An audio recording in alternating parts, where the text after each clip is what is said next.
Merci Kabouya, merci Balandi Osia di Congo, merci Nabino Bakongo Mani Banso Bisika Bozali, Bino Bopesa Biso confiance, Bino Bolanda émission et Bandeli Tina Souka. Vous continuez à s'abonner massivement et puis vous partager l'émission. J'aime Nabino, like Nabino, et ça peut une manière pour Nabino pour soutenir Osia du Congo. Ndenge Boyebi, Ndenge Mwana Mboka, Bruno Mbenga Bobunde Mboka na Lobaka plusieurs fois. Nabi Sabino Bandego, Ndego Moka Zotu Nangai, mais Yozo Benga régime, ça régime fainéant, ça la grade académie. Ndego,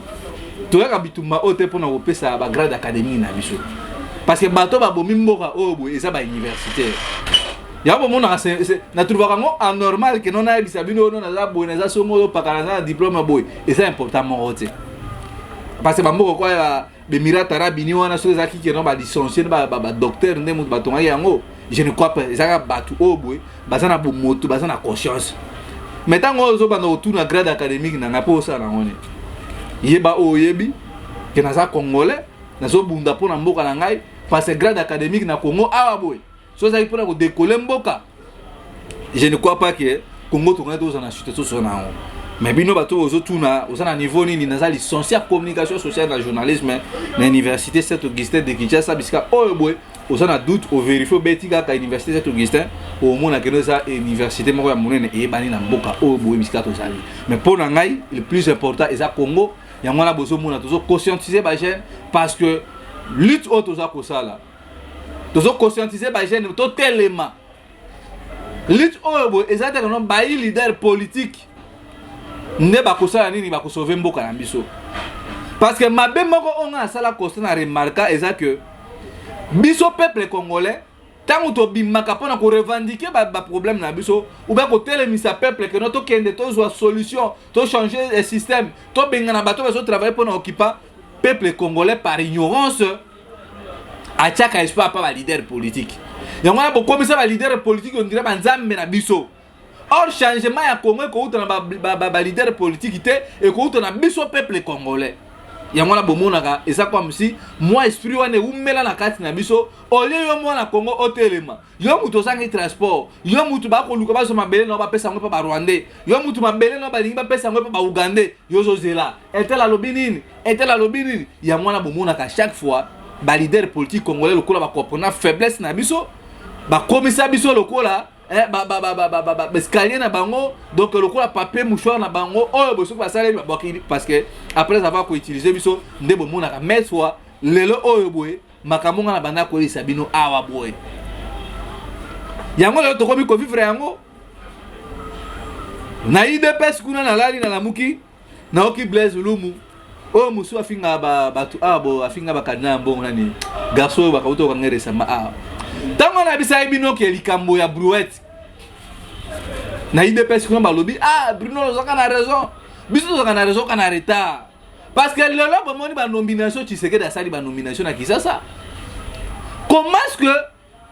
IDPS ba lutter pendant 32 ans au pouvoir ba se retrouver te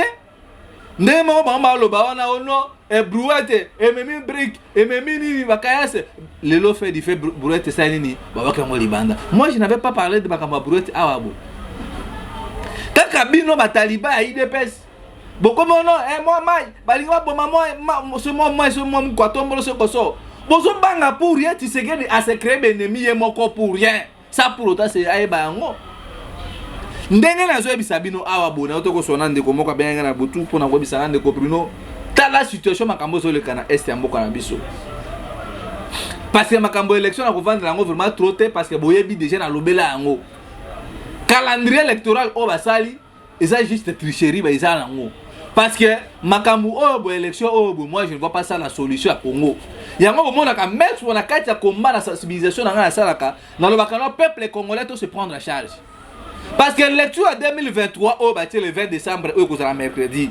le 20 décembre peuple congolais élection obo yango ne muto déterminer à venir en mboka na biso parce que na logique de Likadi manenga sali makambo wana ayebi ke Tshisekedi ko gagner te yango na bomoni basali élection obo ko za élection moko ya mbangu pour que non ba publier Tshisekedi lokola président na bango oyo boye état de l'est des gens de baso kota ndenge bazoya ndenge bakozwa sécurité ya mboka na biso. Donc na minute oyo boye RDC décision ya mboka na biso bakomi kozwa ngo na bato ya EAC. Lelo nde nazobisa bino awa boye état de l'est oyo bomona Tshisekedi akendaki kokota wana. Tshisekedi na makambo na ye abulaki na mutu na ye peut-être que non lokola bakinois bamesana badribble aokende kuna kodribble bato wana. Oh makambo oyo botozo vivre ngo lelo mutu a préparé makambo oyo babongisa nzela malamu c'est Kabila. Parce que les Congolais la mitu na biso tozo dans esprit comme si ya kobosa na Kabila muke. Oh Kabila avant ya kontia kopesa sa pouvoir de pas Tshisekedi konomé so ba accord na bango. Avant ça non qu'on a eu Yoweri Museveni. Koloba que non pouvoir so ki bopesi yango pa mutu muzusu. Boye ba ke plan na biso ko sala échouer. Alors bon pesa Félix et Félix 1 aza soit fait en bongo. Félix aza na besoin ya honneur. Félix ndenga zana il est tout pour tout ce qui botieli mbongo. Nde bomona bakenda ko proclamer Tshisekedi lokola président de la République. Alors na minute oyo boye bande kolanga ba congolais. Réunion moko salema ki les États-Unis d'Amérique. Ba koti réunion ba tuti nyonso. Parce que na bisa bino que non ba tuti ba nilotique place tout bazali basala nini collecte na bango donc ba communauté wana ba nilotique vivant en RDC, Congo Brazzaville, Namibie, Sénégal. Donc ba tout wana baza partout dans le monde. Tina ba Israël. Abeta na bisa bino makambo Israël ah que non ba nilotique ba kindaka ko ba que non bota na biso na bino to za descendre moko inutile bo sa biso mabebo na ko défendre les causes na biso na ONU. Alors, na réunion on attend ba continent États-Unis d'Amérique. Ba tout nilotique wana tout. Mission na bango ezali nini? Mission na bango ezali que ba dominer sur race ya Bantou.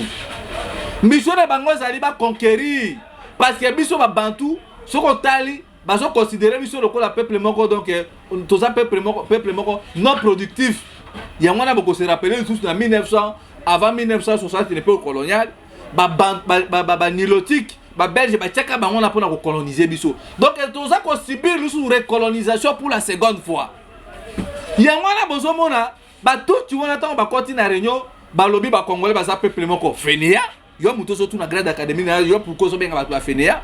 parce que selon ba analyse oyo bo ba minele ba sali ba comprendre que non ba congolais ba bantou ils ne produisent absolument rien. Les bantous sont na makambo ya basi masanga ba distraction donc makambo oza ko profiter na bango te. Yango na bozomona batu wana bazo kotisa bango muke pona nini pour pas dominer parce que les bantous tant tous ba bantou non tous mona ka Congo te Congo Kinshasa te tous mona Cameroun boto la ka pays d'Afrique Afrique centrale Gabon Congo Brazzaville RDC Centrafrique Cameroun ba pays wana nyonso za ko produire le Congo te sur le plan développement par rapport boto la ba pays de l'Est et Koso, vous avez un esprit de créativité. Il y a un abisa bino que non, Batouana n'enge baye. EAC, le lopé armé à Kenya Kotaki. Ils sont dirigés vers Goma. Mais moi je me pose des questions. Bitumbeza na Goma, pourquoi bango bazo kena ko boya ko vana na Bunagana? Parce que Batouana tinde bazo Goma à un moment donné bakosala ndena bisa bino makamba zone tapon ne kosa que non à partir awa biso to suki awa bobino gouvernement bo suka a parce que na minute oyo boy c'est gouvernement régime oyo boy atiseke dia régime fenea baso contrôler te mopanzi ya Bunagana ya wana siko na pris des décisions bato attend bakoti batuti bayokani balobite on bako créer zone tapon. Qu'est-ce que serait dans les jours à venir? Rwanda ndenge docteur Denis Mukwege baki baso partager ba loko moko na service ya ANR na mboka na biso batu wana ba ko récupérer espace wana nyonso Sud Kivu na Nord Kivu et ko koma côté na bango au moment bino boza na kati administration ya makambo ya calendrier électoral na bino o botiseke déjà ko mburier biso kuna batu wana baza ko travailler administration na bango baza ko implanter ti dans les jours à venir bokomona désormais le deux Kivu wana est commis déjà annexé na côté ya état de l'Est. Chers Congolais, tozolo ba plusieurs fois bino bosomona ngo kwa maseki. Mboka za kokende. Armée ougandaise ekoti ici batu na bango. Armée ya Kenya ekoti ici, armée burundaise ekoti. Donc batu wana déjà plan na bango déjà, ils ont déjà 90% cause la réussite. Lelo o bonde tozolo ba awabo. Ba pour parler à Nairobi et Kei. Pour vous dire que non, plus de 47 mouvements rebelles moko bazo qui avion je crois peut-être ba okoma na Kenya dans les après-midi ba kei kuna lokola nzambe asimba mitema ba congolais misusu bien que baza na kati ya na groupe ya ba M23 moko na kati na bango a se rebeller abi pas question na ko partenir te na groupe ya M23 oyo boye baza soutenir pas ba Rwanda baza ko bundisa oyo nga mabele duna créer loko na moko to bundisa ba M23 oyo boye ah nzambe na ngai tala bato baza na mo conscience esprit ya bomote kote kati na e alors ils vont maintenant créer un groupe oyo bokeno na za rebelle na se rebeller na kati ya mboka na ngai mais na kondimate na trahi mboka nazala appuyer et pas ya ba Rwandais mouvement na baso bengango Parenco FF Parenco ya papa Honoré Ngbanda te donc lelo oyo boye batu wana tindenge bakei na bako ya Nairobi na Kenya ba groupe rebelle wana nyoso 47 groupe wana ba yebisi bango epa batuchi ya viva aux États-Unis ba lobi ndenge bozo kena ko négocier na Chilombo le traite de la RDC boye bisa bango boza d'accord ya ko déposer minduki mais ba zone o bino bo récupérer to ko abandonner yango te donc ezalo ko la bazu consigne pas bande ko na bango na ndenge basaka ba collecte na mo États-Unis ba lobi bo kene bon ndima bo négocier bo munda te mais ba zone o bino bo wana etikali na bino bo ko banda ko contrôler yango donc cher congolais ba tout ba nilotique ne baza wana bazo banga de 1 babanga ka ba FARDC na biso te parce que c'est de FARDC nous avons des traîtres. Donc le régime auto ça nango batu wana déjà na mitu na bango baso banga kaka jeunesse ya Congo parce que tant monaki na Kisasa Mama Osea Bruno Mimbenga Kabuya et les autres to telemisa ki ba jeune na Bukavu na Katanga na Équateur na Kasai na Bandundu Congo central partout jeunesse etant au telemaki banilotique babangi yango na bozo mona baza ko accélérer lokola Tshisekedi akanisa ki ko dribbler bango baza ko chercher pression pour que non ba respecter ba corps ya le maire o muza ke na ko signer cher congolais to bima na kati ya distraction donc banilotique ne baza wana babi ke ba général o bozo mona bango nabi kusu ba sa ba formation qui général ngo pe su ba bunda pe wapi bazo banga bango te parce qu'ils savent que tous ces généraux congolais sont des corrompus yango na bozo mona bazo banga force la jeunesse congolaise mais jeunesse oh bozana na kati ya distraction bozo mona na Océan du Congo na zolo ba plusieurs fois comment est-ce que na Congo déjà plus de 100 millions d'habitants mais na chaîne oh ya Océan du Congo ozo mona ka 17 500 abonnés tala jeunesse ozangi repère ba monsieur akomi ko benga ba ba kenaka makambo mama Olive Lembe na Dubai tant bozo kana ko lia na Dubai bozo bosa na ke pozo pezali tant bozo kana ko bina wana bino na ba mama Olive Lembe na ba ndundu mona ki bangwa ba journaliste o ya lokoso et puis tant boko ya kuna boani ko ambrouiller peuple congolais et voilà on tue à l'est un consort comme ça machin bozo bosa na ke tant bozo kana pas à Kabila lokola comprendre que ba jeune Congo baza lokoso ya mbongo balinga basi ba memi bino na Dubai boke bolie batambwisi bino bokangi ba photo et puis tant bokosonga abwana ko ambouye biso na mitu na ba français zanga mutu na mokolo tant pozo pe ko landa bino e ko malobi te ko no pozo oyo boye basalinga mabebo boye bakabisika bozo kende kotambola donc ba jeune ya Congo makambo na zolo ba oyo bebele bazo pesa nga raison toujours bazo pesa nga raison na retard ba tuti bazo banga ba FARDC na biso te ni mo encore Tshisekedi bazo banga biso jeunesse parce que une jeunesse oyo boye za lokola bombe explosif ce kaka bonyeti yango kaka bo pour exploser makambo ya délivrance ya Congo nyoso yango na toujours délivrance to longola na mitu na biso ke ba leader politique nde bomona ka to bimaka ba marche wana nini ba ko bimisa biso na gouffre auto zali eloko eza yango kuna te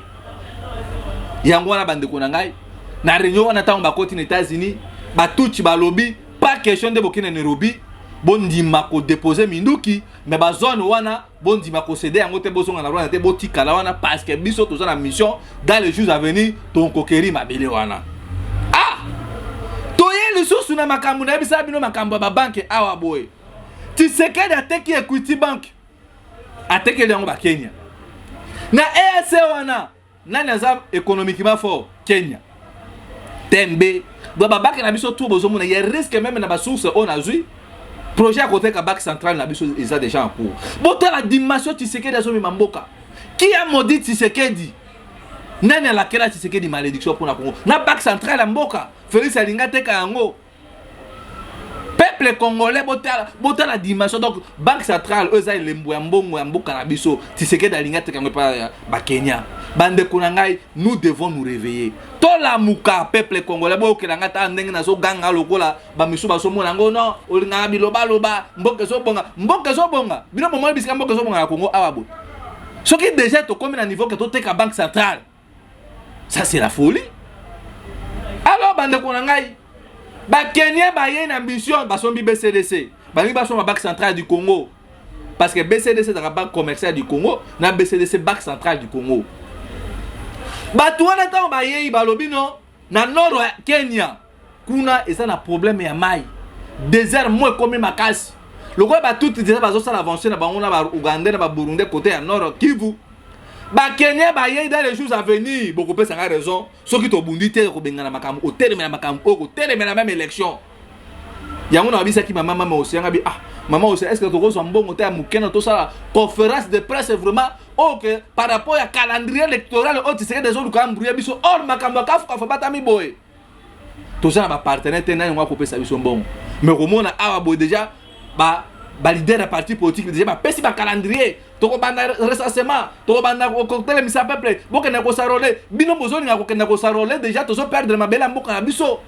mais makambo eza plus important biso to zoni ngato loba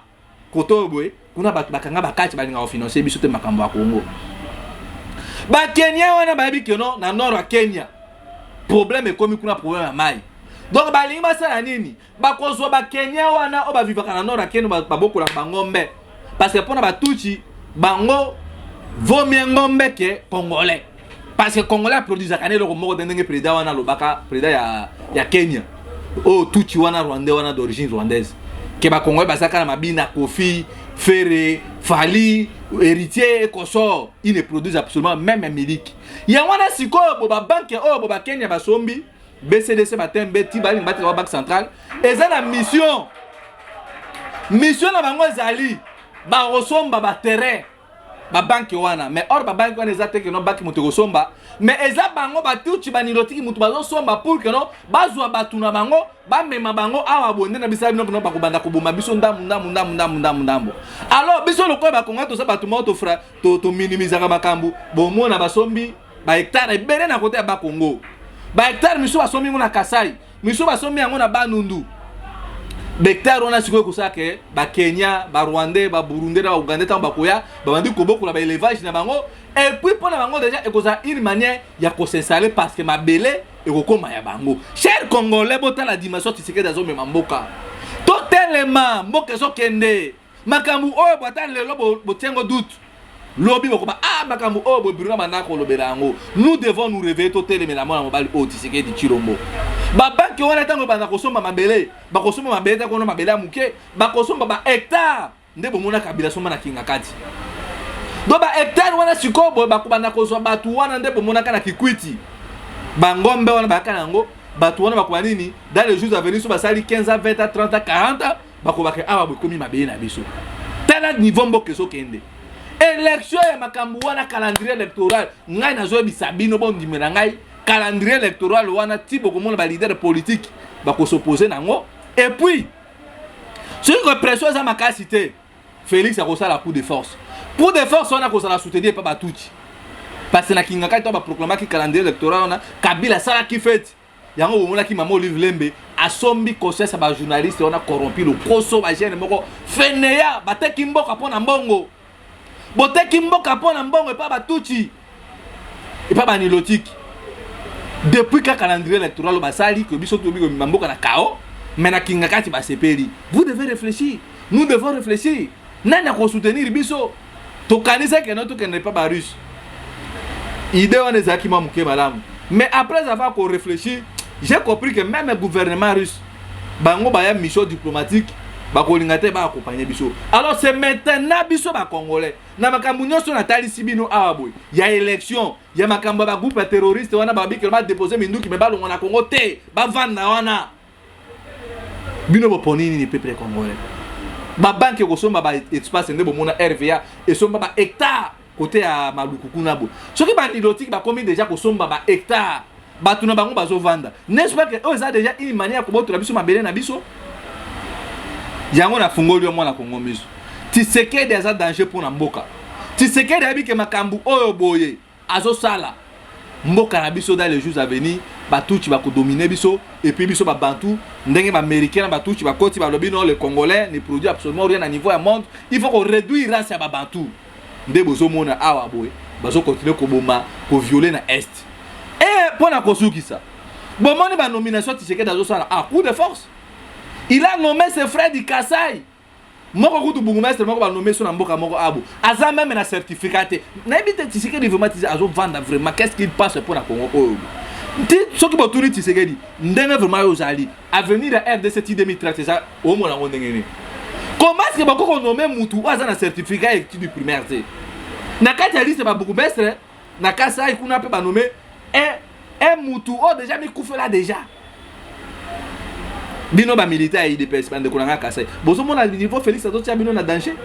ba mandataire bokanisa ba kotia bino ba tie bino te lelo o boy kabu ya tilanga na video ya Jules Munyere nono o pa bande ko balanga ngono bien que osekisa. Merci beaucoup na balandi nanga nyonso monde mobimba o balanda ka Jules Munyere bande ko nanga passe na mawa na kote la ki prison na biloko oyo zila yoka kate zila fingaka zila salaka boy na lobi no Etienne Tshisekedi wa Mulumba atikaki boulangerie alobi boulangerie oyo mwana nyonso azoka lipa na ye chaque tongo lipa na ye batieli manteke ebele lelo tozomona bato babundaki kera 40-45 tose retrouve te Broueti, biso ba Broueti les parlementaires debout na loba boseki ngai bondimi na kota prison. Broueti tongi ememi zelo. Broueti ememi mabanga. Broueti ememi ba barre de fer. Ezo benda kaka. Broueti ememi zelo. Broueti tongi ndako mulai. Ndako a 58 niveaux. Bamusu azana sommet, bamusu na katikati, bamusu na se. Sikoyo ngai Broueti Jules nazola la kalibanda. Nanya komema Broueti oyo apa kolangota rui. Nanya kosunga Broueti oyo tozeli ba mandataire o bisote batanga te. Tozeli ba bourgmestre bisote. Si vous avez le chef de localité ou bien le chef de ville, Nzambe Nangai, l'ambassadeur Babimi, Batunyon Babimi, Mouko Antombolo, Yokangai. Na sengi na ba président nyonso parlement debout, Congo Mobimba. Boya to solola. Boya na invité mutu nyonso sauf rien. Boya tout autour ya président Jules. To solola. L'heure est grave, l'heure a sonné. Merci. Parce que tant qu'on a dit ça, dans les jours, et puis que Félix vous aurez des problèmes trop sérieux pour la République. N'est-ce pas que nous avons dit que nous avons Jules Munyere qui prison pour la Macamoni, n'est-ce pas Rwandais? Bolongwa na sentiment, bolongwa na tribalisme, parce que bino bande kwa Kasai et donc so bomisa bino et donc so sala ke mboka ke na liboso te tribalisme mutema mabe na bino bozana ngo ba Rwanda ba resir biso pour na tribalisme na bino Félix asala mabe moko atombolo balingi ba boma Félix nani akoboma Félix so ikaka bisinya sinya na etende ezo kokanga na mongongo personne a besoin de voir Félix koboma moko a secret be ennemi na partout. Il a créé les ennuis dans le FRDC. À Kaboli, pour le tribalisme. Il s'est créé des ennemis dans la résistance. Pour et puis, j'ai suivi même une vidéo. Mais ça, ou ça politique, je ne comprends absolument rien. Vidéo qui m'a engagé au Bakeno, Ayebi Félix était. N'habite sur maman aussi dans la vidéo. Félix, vidéo qui m'a engagé. Là, tu sais que tu es bien en 2015, Moutouna na eto kabola ba lutte, et ça Martin Fayulu. Talaba to bolingi ba sara na peuple congolais. Le là, on comprend que tu sais que dans ça danger pour Namboka. Jean-Marc Kabundi wana uti ko regretter. Abi je regrette pour avoir amené Tshisekedi au pouvoir. Mboke zongi sima, tribalisme, népotisme, favoritisme, corruption, jouissance, incompétence, tout ça caractérise pour la nini. Vous les Kassaïens, vous êtes pris na piège na bino ya motema mabe ya tribalisme bozana ngo. Moi je ne suis pas tribal, mais to solo ba makambu obo parce que to loba ki yango pe na era Kabila. Tant que biso to zo bosana ke Kabila muto zo créer ba problème oyo boye. Boye ba ok non solution ko ya sikote. Yango na zo bengi sabino bande ko na ngai. Tobima na kati ya sentiment, tobima na kati ya émotion. Ndenge bokomi komona oyo ba video tima bakomi na yebi na ngati sécurité. Lobi boko ka pe Kabouya, na yebi na ngati sécurité. Lobi boko ka pe Jean Pierre, na yebi na makamate. Donc Félix, tu vas rester seul. Peut-être que tu kana bande ko na yo ba so soutenir Bouzo ba obino Bouzo sala. Un gouvernement fainéant, un régime fainéant. Nous avons des autorités fainéants incapables de prendre des décisions pour la sécurité en Mboka Nabiso. Ce qu'on besoin de là, les militaires ou EAC on a besoin de lokola, frontière Nabiso comme passoire. Ils entrent et pas à Félix, ils passent que on demande pas sécuriser Mboka Nabiso. Pendant que na gosuki Sakabouya, et ça mawa na soni makamu ezo le kana Congo. Si c'est qu'il passe que à cause de moi na wana azo soutenir d'abord délinquance juvénile, moi na wana junior. Boka kozwaye na bandundu soki na bandu soki na mboka nini vena nga pardon bozuye boyene na Kisasa il semble que bopesi mbongo bopesi mutuka mais combien de ba junior baza na Kisasa a bo ba deleka bazola na balabala combien tu sais que di bana bato kena ko so bangona adiza pe ba mimaka na nzela pa bakena koluka fina batala ba Turquie wapi ozwa bana na bazongisa bango aba koma ba phaseur vous croyez que kozwa junior yango de ko résoudre problème est Kozo junior wana na bedachou et puis motuno nga nazo mituna mission nini a bedachou aza sima makam o nyoso o boy azo sala parce que bana misumu na kisaba dembela ba mitu bazali a bedachou aza na philosophie peut-être ba tout banilotique parce que dans le jour à venir bon on appelle ba libanais va se prononcer Congo ça biso donc ba congolais tout ça la très attention na makambo bino boso mona ngo bozo zonga la légèreté ah eza mawa c'est rigolard moko Maina miso akoseka osomona Félix Azui Junior à la tissier na mwasi nae bayambie combien de délégués bazana Kisasa sur le terrain du territoire national. Vous pensez que biloko ande ngo ça que dans 2023 peuple congolais a pris confiance bande konanga na lobi makambu obwe bozwa ngo au sérieux parce que batu wana baza déjà na mission akosomba babele na biso na Équateur bakoya ba ko installer batu na bango tant bakona bango mena bango bakobana reproduire latement au fur et à mesure bakomi ko botana bakomi ko bala ko bota et puis biso batu na biso ba bantu bakoboma bango et ça déjà une manière ndenge ba mindele bazo sa la perspective d'ici 2035 pour que non rend ces bantu lokola bazo produire loko moko te biso surtout ba congolais il faut ko éliminer bango nani muta favoriser loko wana tiseke daibi makamona solo ba awa bo nous sommes bloqués ndena bisa kimino bazo lukangai toujours na mama océan otamula nga vraiment comme ya keba je prie que non bino bato bosambela pona ngai parce que lobby na butu na moi na yekna ke l'église mais na moni bumba mo suspect na venir na biso bato mo ba telemi bazo lo liboso porte na biso je n'avais pas compris na zonga ki moi obimeza akite alors ata auto komi ezata auto tiseke dazo luka a éliminer bato bazo éveiller peuple congolais yango nazo senga na bino bande ko nga tout naza piéton na tambola na makolo mais boye ba que je suis en insécurité pour le moment mais nous allons combattre ce système oh tu sais que dans nga zonga sabiso na système ya néocolonialisme parce que bato na so ba resi mabele ko somba lobi biso to kene ko vanda wapi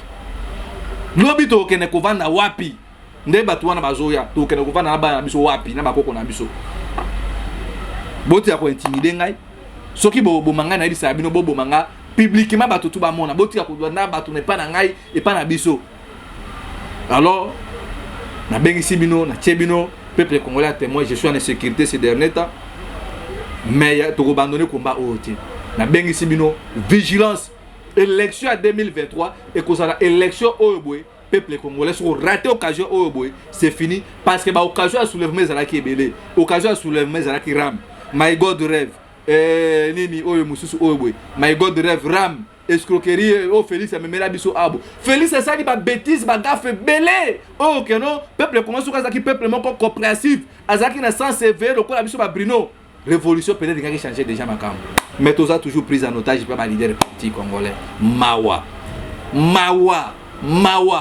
boya bande ko nga ya IDPS bande ko nga Kasai bande ko nga Bangala Bambuza bande ko nga Bakongo bande ko nga Katanga na okiko ndio pe kuna bobo selika keno bakomi komona la bino bakatanga biso tozana besoin de cohésion nationale muto ameme biso tribalisme Tshisekedi foto bengana ye parce que to bito ko maboma non nini boy to ko bomana pona biso na biso pour rien ennemi akoya akozwa Tshisekedi ba okana ko vana na bango soki wapi